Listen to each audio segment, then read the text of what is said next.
Hello from Berlin to Beirut. Yeah, good to see you.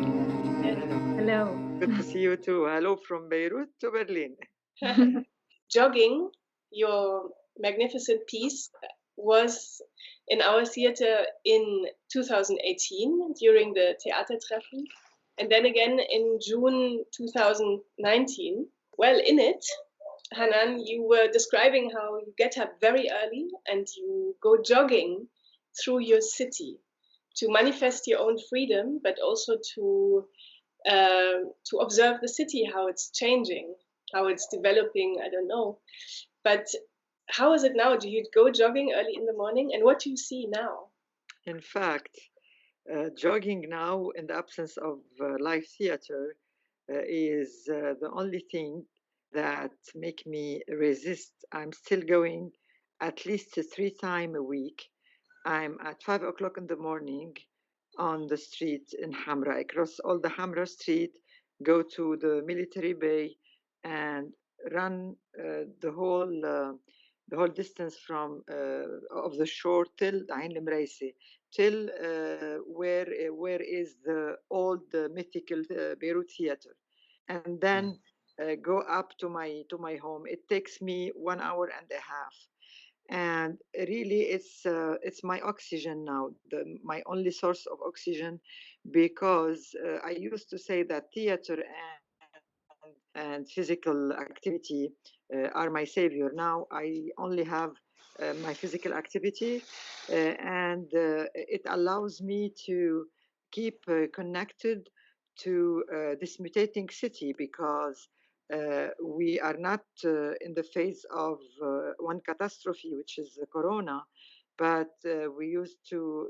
go through the wonderful uprisal, we can say revolution, and for 2 months it was Beirut, the whole city, the whole the whole connections of powers were upside down, and the whole population were on the street. And all of a sudden, with the corona, these, I may say, millions of people throughout Lebanon, from north to south, from east to west, are confined in houses, are asked to be confined in houses. And all of a sudden, Beirut is a city of ghosts. But nevertheless, during the day, there are from 7 o'clock till 2 o'clock in the afternoon, some of the businesses who are allowed. But my daily journey beside the shore has a totally different side, because I only could meet about, all in all, maybe 5 to 10 people, and some of them are the workers, the cleaners, who are there, obliged to work every day, every morning, the whole days, and nobody is caring about them. I mean from the political powers, and uh, I keep on thinking about the new relationships between people, between me and the city, between me and the theater, especially that each morning I pass by Beirut Theater also, and I can see that all the new generation doesn't know anymore that this was the most famous theater till 1996. And most of the people think that it's a shop, because they pull off the title, the neon, and because they wanted to build a tower like all destroyed nice building. And each day I used to say, my goodness, I have to do something about it. And what, Hanane, I understand that you're still playing normally before Corona, playing jogging a lot. Can you tell us a little bit? Is there something else you were working on before Corona, and how do you? Is there a possibility for you to go on with it? And how did your days change? I mean, apart from jogging. Yeah, allow me to begin with a joke. Yes. With something. It's not a joke. It's information, but it seems like a joke about jogging. Before telling you about other things, that the only country I had a tour in San Francisco, in Paris, in Poland, and then in China for the next month. The only country that keeps on contacting me and asking me things to go and as if nothing happens is China. Till now, till now, they really are behaving as if, okay, everything is fine, and from now till September you will come, so send us this, send us that, and please can you translate this. It's really unbelievable. So this is just to to amuse the audience. This is relevant anyway, politically relevant, but anyway, to answer your question, yes, I was rehearsing with a young director, a female director. I believe in her, and as usual, I like to work with young directors like you, like Lydia, because I believe that this is the only way that I can keep myself up to date and connected to the most relevant issues in life. And I learned a lot from young generation on all levels. So I was rehearsing with Christelle Khodor on a play. The name in French is augure. Augure is what you can predict, what's going to happen. But the play talks about the memory of theater and how our generation, who began to work in their teenagers years during the war in theater, how they kept on working on theater despite all the periods of wars, because our life is a chain of wars. So how they kept on doing that, telling some of the most important plays that they worked on, and in order to transmit all this memory to the young generation. So I was doing that with another actress, Randa Asmar, a very famous actress, and an actor, Rimon Hosni. Randa and me are still working in Lebanon, and Rimon left Lebanon during the invasion of 2006, and he is working in Paris. So we were about to present the play in March. And I think that what happens, maybe it's a pity, but at the same time, it allows us to dig more into the theme and to work better on the play. Mm-hmm. So yeah, in English, in Arabic and in English, it's called, the title is not augure, is Randa Hanane Remo. This is the title in English and Arabic, but in French is augure. Mm-hmm. But this stopped now, and you're it stopped as to give it to the audience, but for example, in order to continue to meet, we meet, we work together putting the masks. So we meet in downtown. Each one of us, Miranda and Christelle, comes from a different part of the city, and we meet. We try to keep the social distance, يعني we cheat a little bit, but anyway, anyway, we meet together and we are, يعني, we did about 3 meetings, and we keep on discussing on how to improve, and what are the different point of views on this, on that, etc. So there is a kind of continuity of the work, but in a slow pace, يعني, somehow. Hanane, this sounds really exciting material, because actually we all are very much wondering about the future. And of course, the theater could be a place where we debate this question about the future. I think augure is a title in French. I think it works in German. I think it works quite well. So I'm really looking forward to see that. Maybe we can invite you with that in one happy day, I hope. I cross fingers. Yes, we cross fingers. Yes, because now I think this crisis does change a lot our countries, our attitude towards society, and I think Lebanon won't stay the same. And I'm really curious whether this revolution, which has been frozen now by the restrictions regarding the pandemia, I'm really wondering, how this revolution will get on and how people can get back to normal. What do you think will remain from this experience which we carry on now?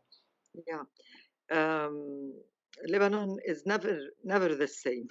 No. Really, I'm not exaggerating, and Lydia knows that. Yeah, and I'm not saying each day is another day, and it has a different perspective, but it's really a very interesting and extraordinary, mutating, ravaged city, but always finding ways of renewal, etc., etc. And the revolution is not frozen. It takes different paths, different because I'm in several groups of revolutionary people, and we are keeping on now we made a website and a Twitter and a Facebook page, and it took us a while to make it, and we are beginning to put everything on it, and to also to back up my opinion about the revolution that is continuing, is what's happening in the north, in Tripoli and in Akkar. People are on the streets because people are hungry. The situation in Beirut, يعني, for example, in the downtown, in the Hamra region, in Ashrafiyeh, in the bourgeois regions, people are confined and they are managing themselves. In the suburbs of Beirut, where Hezbollah and Amal has the upper hand, now the political parties are jumping on the occasion of the corona in order to whiten their face, and to say, listen, we are giving food, we are giving exams, etc., etc. We are taking care of people, we are very good people. So you cannot see the problems يعني very well in a very clear.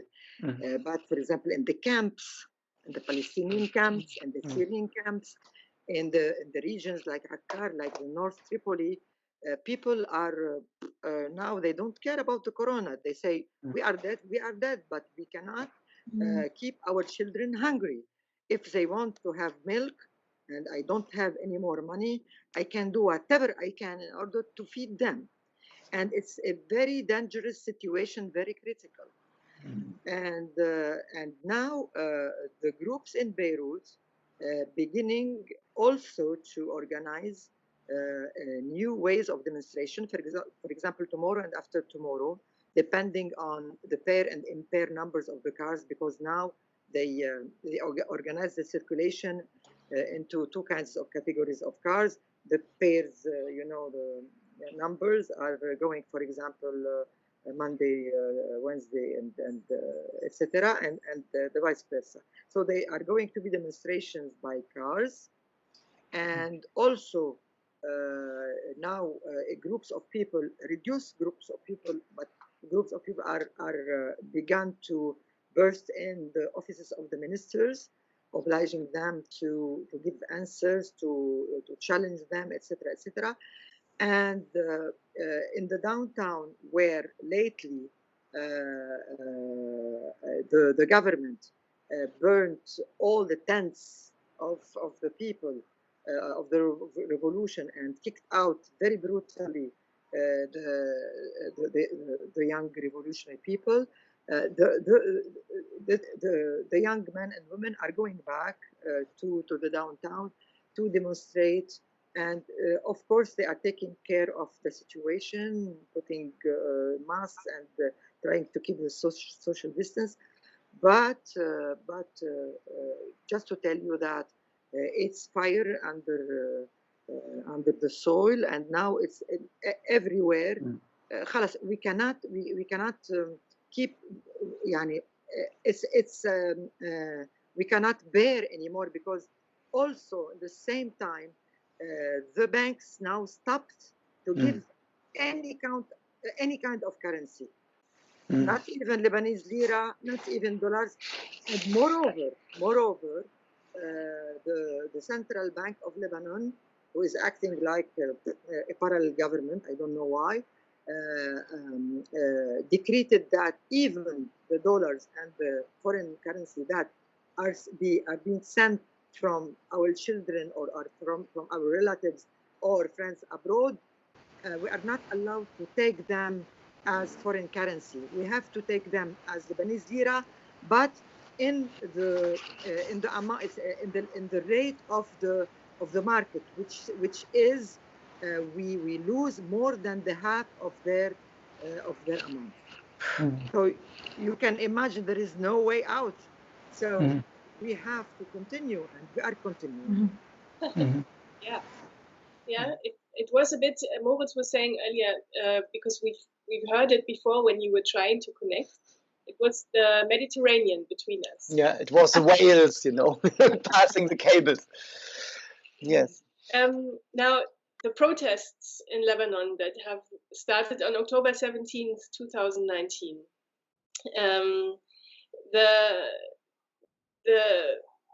I followed them with excitement through many colleagues and friends.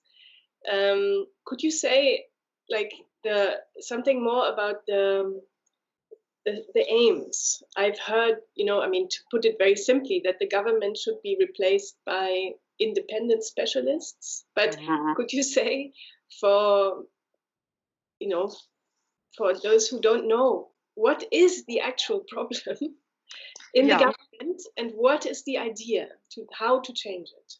Okay, this is a complicated question to be answered too, but I will try to make a long story a bit short, to simplify it a little bit. Since you know that Lebanon is a kind of an artificial entity, because we used to be one country, Syria, Lebanon, and Palestine. And after the Sykes-Picot agreement, the famous Sykes-Picot between the superpowers at that time, the French and the British, they really cut what we call the cheese between them, the cake between them, and each superpower took a part of the region. So they divided the whole country into Syria and Lebanon and Palestine. Later, Palestine, we lost it because of the Zionist movement and Israel, but Lebanon, okay, it was under the French mandate till the independence in 1943. هلا, many things happened between 1920 and 1943, but I would focus on 1943, on the consensus that was made between the different communities of Lebanon, because as you know, now 18 sects are living in Lebanon. Latin, Orthodox, Maronite, Sunni, Shia, Druze, Armenian, etc., etc., etc. And this used to be, and it's supposed to be, a kind of a very rich source, cultural source of diversity. And we've lived, we tasted this perspective of richness of this diversity for a while under Shahab presidency, Fuad Shahab presidency. It was from the middle 50s till the end of till the middle 70s. But chemin faisant, meanwhile, this consensus was like, if we want it or not, it was based on a confessional system. That means that the presidency of republic must be for Maronites, the presidency of ministers, the chef of the ministers must be Sunni, and the chief of the deputies must be Shia. And the equilibrium was okay for a while, but by the years going, this consensus was taken off by certain families who are related to these communities, and these families, they inherited powers from grandfather to father to son to son to son.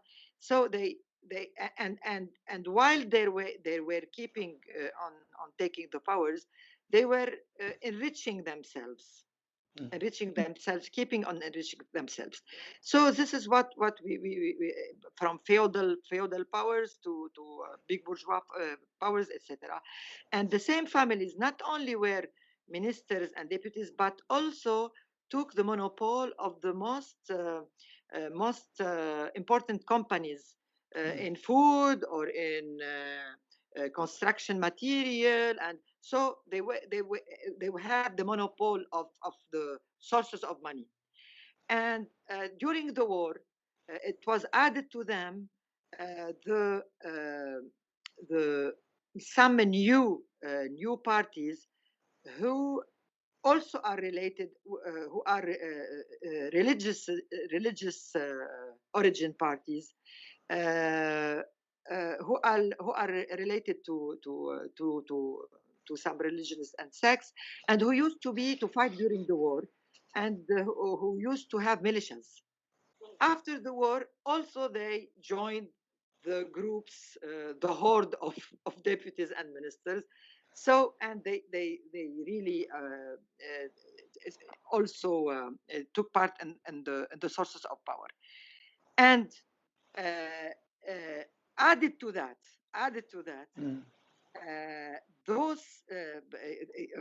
those militiamen and new parties began to were elected after the war, ministers and deputies. From because the civil war burst out on 75, and it ends on 1990, 1991. Why the war began and why it's ended, it's related to also to many factors. I will cross over it despite the fact that it's very important. But just to tell you that these men in power, which are traditional feudal bourgeois and religious power men, during what is so-called the period of peace. It's not a period of peace, it's a period of continuous little wars, but the military war ended. They got to be connected to the banks. So the additional big source of money for them were banks. So they began either to own their own banks, like the way they were owning their own TVs and newspapers, or they were in the board of trustees of some banks, or they formed companies, private companies, who are owned by members of their families or by other people, but it's them also, and those companies own the banks or were one of the owners of the banks. So the majority, if not saying all the banks, are related to those people. So the depth of Lebanon, so they used to borrow money from abroad, and they used to to ask from to steal a big part of the money, and in order to make up the loss, they used to take money from the banks. The government used to take money from the banks with high rates of interests. So they used to steal money and to have high interests from the banks also, because they are owners of the bank at the same time.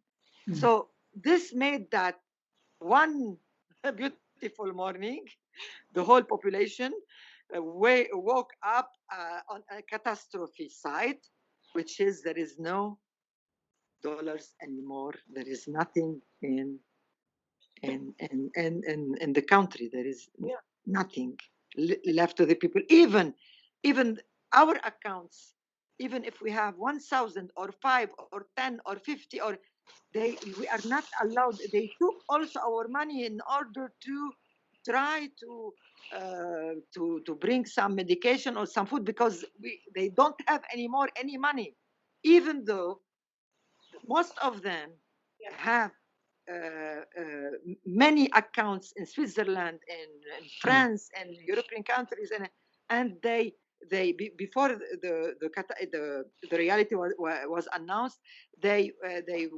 succeeded to export all their treasury abroad. And then this is the situation. Yes, and then they were increasing taxes on everything. Of course, which finally pushed people. Increases taxes of everything, and they don't care. I will give you an example.